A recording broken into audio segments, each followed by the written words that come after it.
اللہم صلی علی سیدنا وعلی آل سیدنا۔ ہم تسلی وہاں سے رکھتے، ہم تسلی وہاں سے رکھتے۔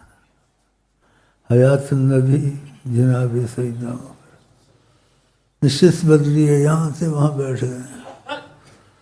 آقا کو موت وفات نہیں تھی، ظاہر سے اللہ کو موت وفات ہے، وہ اللہ کے نور سے بنے، مادہ نور، وہاں کہاں موت وفات ہے؟ وہ کب سے ہیں؟ جب سے اللہ ہے، اللہ کے نور میں چھپے ہوئے تھے، اس لیے اولیاء اللہ نور ذاتی، اللہ اپنے نور سے ایک نور کو جدا کیا اور فرمایا کونی محمدن، اے نور محمد بن، فکانت ہی محمد ابن عدنان لمعۃ القبضۃ الرحمانیہ۔ اللہ نے اپنی نور سے مٹھی بھری، اس چمک نور ذاتی سے اس کو کہا محمد بن، فکانت ہی۔ پھر ان کو مخفی بشری صورت میں بھیجا کہ لوگوں کو کہاں سکھانا، تو بشر کی صورت میں ظاہر ہو گئے۔ وہ بشر بھی ہیں، نور بھی ہیں، دکھتے میں بشر ہیں، حقیقت میں نور ہے۔ اللہ کھاتا پیتا ہے، آپ بشر تھے، آپ کے ساتھ کھایا پیا، آپ کو سکھانا تھا حرام حلال، سونا، انہیں احکام سکھانے تھے، اور بھوک سے پیٹ پہ پتھر باندھے، 2 پتھر، بھوکے بھی رہے۔ اختیاری تھا، اضطراری مجبوری نہیں تھا کہ تمہارا ساتھ دینا تھا، محبت پہ اپنی امت کا ساتھ دیا، بھوک برداشت کی۔ اور مکے میں 41 روز نہ پتھر باندھا نہ کچھ، 41 روز تک کچھ بھی نہیں کھایا، چلتے پھرتے صحت مند، اور فرماتے تھے ایکم مثلی، میری طرح کھانا پینا چھوڑ دے، ایسا کرے کون ہے؟ دکھاؤ، مجھے دکھاؤ۔ ایسا بھی کیا، ایسا بھی کیا، بتائیں۔ تو ان کی عظمت کے معاملے میں بحث نہیں کرنی چاہیے۔ ایمان جان کا خطرہ ہے، ایمان چلا بھی جاتا ہے بعضوں کا، تو احتیاط کریں۔ ہاں، بعض لوگ بڑی توحید، بڑا کلام بولتے ہیں، لیکن عظمت حضرت محمد مصطفیٰ کے خلاف ہے، ان کی عظمت کو نہیں جانتے اور ادھوری آیتیں پڑھتے ہیں، نیم اللہ خطرہ ایمان، اور بڑا شور مچاتے ہیں کتاب و سنت، میری طرح بڑیاں بڑیاں داڑیاں رکھتے ہیں، میری طرح بھائی داڑیاں سارے رکھتے ہیں، ہندو بھی بڑیاں رکھتے ہیں، سکھ بھی رکھتے ہیں، بہت لوگ رکھتے ہیں، لیکن ہر ایک کی داڑھی اس کی نیت پر ہوتی ہے، اپنی نیت پر ہوتی ہے۔ تو آپ داڑیاں رکھیں نیت مصطفیٰ سے کہ نبی کریم نے حکم کیا، یہ حکمن سنت ہے، یہ حکمن سنت ہے۔ بعضی چیزوں کا حکم نہیں کیا، لیکن تمنا کی، رغبت دلائی، مسواک کی، نفلوں کی، اور چیزوں کی، کہ تمنا کرتا ہوں اس میں اتنا اجر ہے، ثواب ہے، حکم نہیں کیا۔ لیکن داڑھی کا حکم کیا ہے، یہ حکمن سنت ہے۔ قص الشوار بواف الرحا، مونچھوں کو کاٹا کرو، بالکل نہیں مونڈنی چاہیے، رکھے تھوڑی ہے۔ واف الرحا، داڑھی کو بڑھا لو، لیکن مقدار نہیں، حکمت ہوگی نہیں بتائی۔ تو اتنی ضرور رکھے، جو نوجوان ہے، جیسے ہم نے اندازہ لگایا ہے یا کچھ پتہ ہے، بتا نہیں سکتا ہوں، 1.5 انچ 2 انچ جوان رکھیں، جب 40 سال سے گزر جائیں پھر بڑھائیں، جتنی بڑھا لو، مٹھ کر لو یا زیادہ کر لو، لیکن کرو ضرور، حکمن سنت ہے۔ اس میں ایک واقعہ بھی بہت دلچسپ ہے، جس کی طرح شیخ پر تقاضا کرم آیا، کہا تم کو یہ 2 بھائی دکھاتا ہوں، ایک میرے سے محبت کرتا ہے، سنت مصطفیٰ رکھی ہے، دوسرا سب پتہ ہوتا ہے، دوسرا اس کا مذاق اڑاتا ہے، داڑھی کٹوانا چاہتا ہے۔ تو فرمایا یہ اگر کاٹ دیں شناختی کارڈ کو، حکومت قبول کرے گی؟ یہ میری شناخت ہے، میں نے حکم کیا ہے، اگر میں ان کو قبول نہ کروں خدا قبول کرے گا؟ جس چیز پہ زور دیں آقا جی اور حکم کرے اور رحمت عالم، اس کو فرض سے بھی زیادہ سمجھو اگر محبت ہے۔ آقا نے کہا لوگ میری محبت میں درجات ہیں، برابر نہیں ہے۔ آقا یہ جس چیز سے رغبت کریں آپ اندھے ہو جائے، سبھی فرض ہے، بولو انشاءاللہ۔ جو ہو سکے کرو، جو نہ ہو سکے اپنی کمزوری اور توبہ کا اظہار کرو، مذاق نہ کرو۔ جس چیز میں آقا کا لفظ آ جائے یا بات آ جائے وہ باتیں نہ کریں، مذاق کی۔ سکھ داڑھی رکھتے ہیں، داڑھی والے ایسے کرتے ہیں نہیں کرتے ہیں، اس کو نہ دیکھو، تم کو دیکھنا ہے حضرت محمد مصطفیٰ کو۔ تمہارا مسئلہ ان کے ساتھ، جب تمہارا مسئلہ ان کے ساتھ تم دوسری باتیں کرو گے، تم گستاخ رسول ہو، بے ادب رسول ہو۔ تم کو کسی سے کیا، ان کی نیت ان کے ساتھ، اور تمہاری نیت حضرت محمد مصطفیٰ کے ساتھ۔ کتنی بڑی نعمت ہے۔ یہ داڑھی ضرور رکھیں، 1.5 انچ 2 انچ جوانی میں، جب 40 سال کی عمر ہو جائے تو پھر بڑھانے شروع کرو۔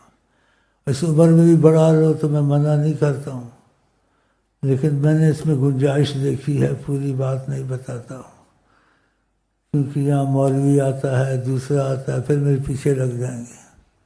جیسے میں نے کراچی میں ظالم مولوی ہیں، وہ ایک ظالم مولوی آیا ہوا ہے، بہت ظالم ہے، لیکن اب تھوڑا ٹھیک ہو گیا۔ اس کو کوئی ٹھیک نہیں کر سکتا تھا۔ تیزی، ضد، ایک بات اچھی کہنی، دوسرا سارا پانی پھیر دینا، بات کا ستیہ ناش کر دینا۔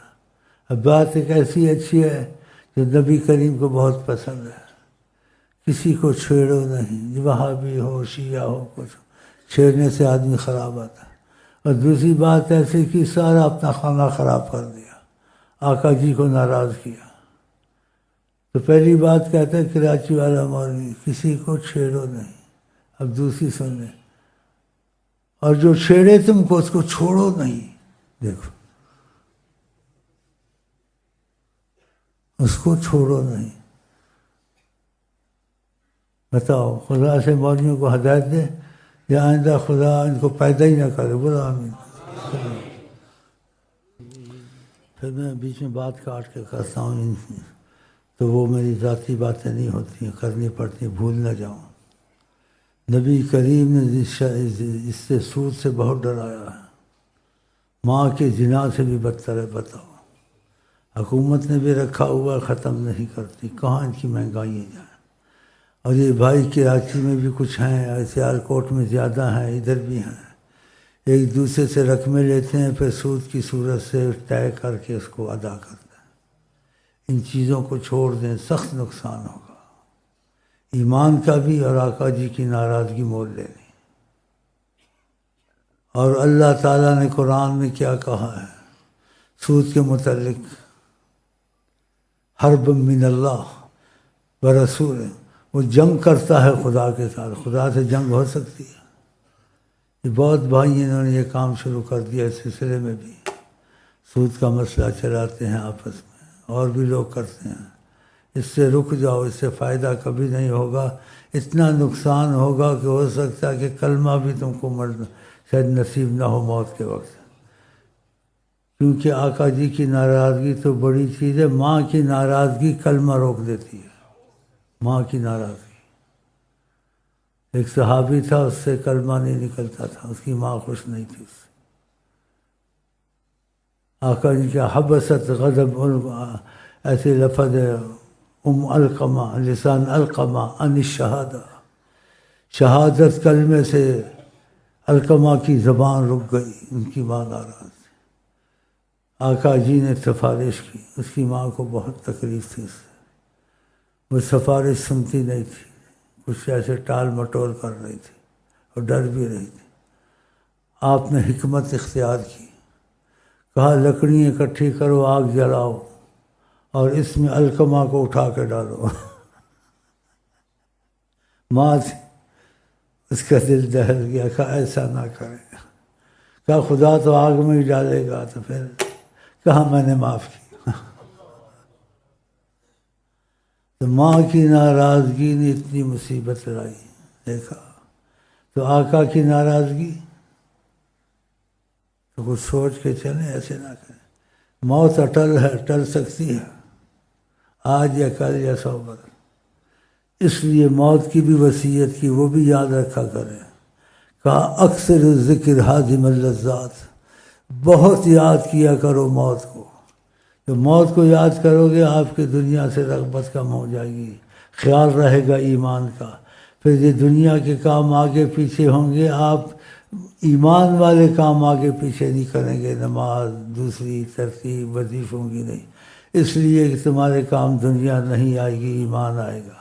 تو ایمان والے بنو گے تو ایمان والے کام کرو گے، لیکن جب خوف ہوگا کہ موت اٹل ہے اور کسی وقت بھی آ سکتی ہے، تو دوسرے کام آگے پیچھے ہو جائیں، دنیا کا نقصان ہے، ایمان کا نہیں۔ لیکن خدا رسول کے حکم کو ٹالنا یا محبت سے کام نہ کرنا، یہ تو پھر ایمان جائے گا نا۔ تو کوشش کریں کہ خدا رسول کے کام پہلے ہوں، موت کو یاد کریں، اس سے آپ کو تقویت ملے گی، کیونکہ یہ نسخہ حضرت محمد مصطفیٰ کا ہے کہ موت کو بہت یاد کرو۔ اور کہا صبح شام کا انتظار نہ کرو، کہا رات کو سو بھی تو موت یہ وصیت، انسان کو نہیں پتہ کس وقت اچانک ہو جائے، کوئی ضروری نہیں ہے وہ بیمار ہو، ضروری نہیں ہے بوڑھا ہو، جوان چلے جاتے ہیں۔ تو اس چیز میں احتیاط کرنی چاہیے، جس کے نبی کریم سخت تعلیم دیں اور بہت منتبہ آپ کو کریں۔ کہا جس کو موت نصیحت نہ کر اس کے لیے کوئی نصیحت نہیں ہے، اور بتایا کہ اتنا نہ سوچا کرو، تو کو نہیں پتہ کل کیا ہونا ہے، تم آج کا سوچو، کل جب آئے گی دیکھیے۔ کہا من اصبح معافی فی بدنی، جس نے صبح کی صحت اس کی ٹھیک تھی، چلتا پھرتا تھا، آمناً فی سربہ، اپنوں میں قبیلوں میں خیریت سے تھا، کوئی ایسا فسادات نہیں تھے، عندہ قوت یومہ، اور جیسے کہا لفظ آگے پیچھے شاید ہو گیا ہوگا، اور ایک دن کا کھانا اس کے گھر میں ہے۔ کہا کأنما سوقی دنیا بحذا، سمجھے کہ ساری دنیا کی دولت اس کے گھر میں آ گئی، کل ہوگا نہیں ہوگا دیکھا جائے، تم آج کا تو چلاؤ، سوچنے سے وہ ہو جائے گا۔ تو ان باتوں کو بڑا یاد رکھیں، جس کیسٹ میں ایسی باتیں لے جائیں اس کو ہفتے میں یا مہینے میں ضرور ایک دفعہ سنا کریں کہ نبی کریم کی یہ وصیتیں تمہارے بڑے کام آئیں گی۔ اور جو آخرت ہاتھ سے نکل جائے اس کا دکھ کرتا ہے، اس کا مسافہ 1000 سال بھی دور ہو، آقا جی کہتے 1000 سال کو مسافہ دور کر کے خدا اس کو جنت کے قریب کر دیتا ہے۔ اور جو دنیا کا سوچتا ہے، آخرت کے کام چھوڑتا ہے، دنیا نکل گئی، ہاتھ سے نکل گئی، خدا اس کو جہنم کے قریب 1000 سال کے مسافے سے اور قریب کر دیتا ہے۔ بتاؤ، یہ چیزیں بہت اہمیت والی ہیں، اور ہمارے دنیا کی آخرت کی والی ہیں، اور بے فکر کرنے والی ہیں، کیونکہ نبی کریم جو باتیں کہتے ہیں اس میں جیسے شک نہیں کرنا چاہیے۔ تو خدا توفیق دے، جو ایسی کشٹیں ہوں محفوظ کیا کریں، گھر میں کبھی کبھی مہینے میں 1 آدھ دفتر چلایا کریں، تاکہ ان کی باتیں آپ کو یاد رہیں انشاءاللہ۔ اور ہم آپ کو کہتے ہیں آئی لو یو کے ساتھ کروڑ بار کہ آپ اللہ کی محبت میں آتے ہیں۔ السلام علیکم ورحمۃ اللہ وبرکاتہ۔